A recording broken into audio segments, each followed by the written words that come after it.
शिवाय नमस्तुभ्यम दोस्तों, creative India by Anushri channel में आप सबका बहुत स्वागत है। दोस्तों, आज की वीडियो में मैं आपको पितृपक्ष की संपूर्ण जानकारी देने वाली हूँ। श्राद्ध पक्ष के बारे में, श्राद्ध पक्ष के दिनों में आप कौन सा ऐसा उपाय है जिस उपाय को करने से कितना भी बड़ा पितृदोष हो, पितृ का श्राप लगा हो, वह समाप्त हो जाता है, उससे निवारण मिलता है। पितृदोष निवारण का ये अचूक उपाय यदि आप कर लेते हैं तो पितरों की प्रसन्नता मिलती है, आपको उनका आशीर्वाद प्राप्त हो जाता है। दोस्तों, जिनकी कुंडली में पितृ दोष होता है उन्हें बहुत सारी परेशानियों का सामना करना पड़ता है, जैसे कि उनकी नौकरी नहीं लगती है, घर में आए दिन कलेश होते हैं, 1 रुपया कमाते हैं 1.25 रुपये खर्च होते हैं, यानी आय से अधिक ज़्यादा व्यय होता है। घर में कुछ ना कुछ बीमारी लगी रहती है, किसी न किसी सदस्य को बीमारी लगी रहती है, रोग बने रहते हैं, घर से बीमारी बाहर नहीं जाती है, रोग ठीक नहीं होते हैं। ये पितृदोष के लक्षण होते हैं। कुंडली में पितृदोष के निवारण के लिए यदि आप श्राद्ध पक्ष के दिनों में इन उपायों को करते हैं तो बहुत शीघ्र और शुभ फलित होते हैं और बहुत जल्दी आपको इसके परिणाम देखने को मिलते हैं।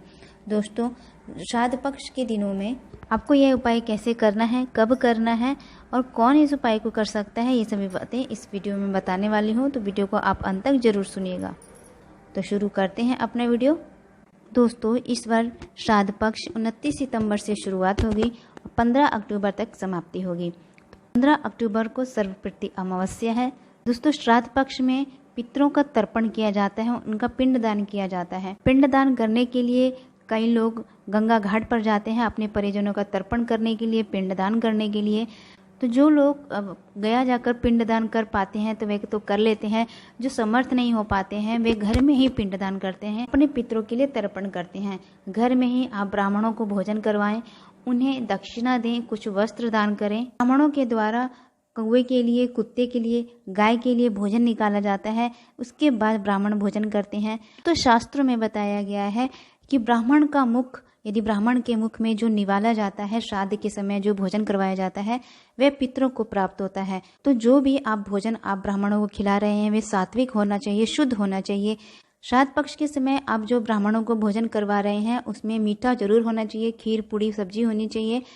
ऐसा भोजन करवाए कि उन्हें तृप्ति मिल जाए, उन्हें संतुष्टि मिल जाए, मन की तृप्ति हो जाए। दोस्तों, जब श्राद्ध पक्ष में ब्राह्मण भोजन करते हैं और संतुष्ट हो जाते हैं तो आपके पितरों को तृप्ति मिल जाती है, उन्हें संतुष्टि मिल जाती है।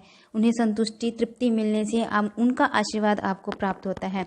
भोजन करवाने के बाद उन्हें वस्त्र दान कर या दक्षिणा दान करके उनकी विदाई करें और उनके पैर छूकर स्पर्श करके उनकी विदाई करें। इस प्रकार से आप गया जाकर अगर पिंडदान नहीं कर पाते हैं तो घर में भी अपने पितरों का पिंडदान कर सकते हैं, उनका तर्पण कर सकते हैं। दोस्तों, अब बात करते हैं कि जिन लोगों के कुंडली में पितृदोष माना गया है, पितृदोष से जो बहुत जूझ रहे हैं और परेशान हैं, उनके निवारण के लिए कौन सा उपाय आपको करना है। तो पितृदोष जिसको लगा है या श्राप लगा है, तो श्राद्ध पक्ष में आप 1 कटोरी में कच्चा चावल ले लें। 1 कटोरी में कच्चा चावल और उसमें 1 बेलपत्र और थोड़ी सी दुर्वा बांधकर, जो आपके किचन में, जो रसोई घर में पानी पीने का स्थान होता है, अगर आप मयूर जग रखते हैं या फिर मटका रखा है, यदि आपके घर में मटका है और मटके में पानी रखा है तो बहुत अच्छी बात है, और अगर नहीं है तो आप मयूर जग के पास भी इस कटोरी को रख सकते हैं। 1 कटोरी में चावल, कच्चा चावल ले लें, उसे भर कर ले लें, उसमें 1 बेलपत्र और थोड़ी सी दुर्वा बांध कर रख दें। दुर्वा को आप कच्चे सूत से बांध सकते हैं या कलावे से भी बांध सकते हैं। बांध कर उसे मटके के पास या मयूर जग के पास रख दें। कटोरी को आपको 3 दिन तक रखना है। वैसे तो 16 दिन तक रखा जाता है, लेकिन नहीं रख पाते हैं तो 3 दिन जरूर रखें। 3 दिन जैसे आप अपनी, जो आपके परिजनों की जो पुण्यतिथि होती है उस दिन से लेकर अगले 3 दिन तक रख सकते हैं, या फिर आप अमावस्या के दिन तक ऐसे दिन निश्चित करें जो कि अमावस्या के दिन तक वो 3 दिन हो जाएं। तो ऐसे 3 दिन निश्चित करके वह कटोरी आप मटके के पास रख दें और एक शुद्ध घी का दीपक जरूर जलाएं। यदि आप 3 दिन उस कटोरी को वहाँ रखते हैं तो 3 दिन शुद्ध घी का दीपक जलाएं। 16 दिन रखते हैं तो 16 दिन तक उस कटोरी के पास शुद्ध घी का दीपक प्रज्वलित करें। फिर 3 दिन बाद या 16 दिन के बाद अगले दिन उस कटोरी के चावल को पूरे घर में घुमाने के बाद किसी चिड़िया या पक्षी को डाल दें, किसी जीव को खिला दें या फिर नदी में विसर्जन कर दें। और जो बेलपत्र और दुर्वा है वह भगवान शिव के मंदिर में जाकर भगवान शिव जी को समर्पित कर दीजिए। तो इस उपाय को करने से आपके कुंडली में जो पितृ दोष है उसका निवारण मिलता है और पितरों की आत्मा को तृप्ति मिलती है, उनका तर्पण भी हो जाता है।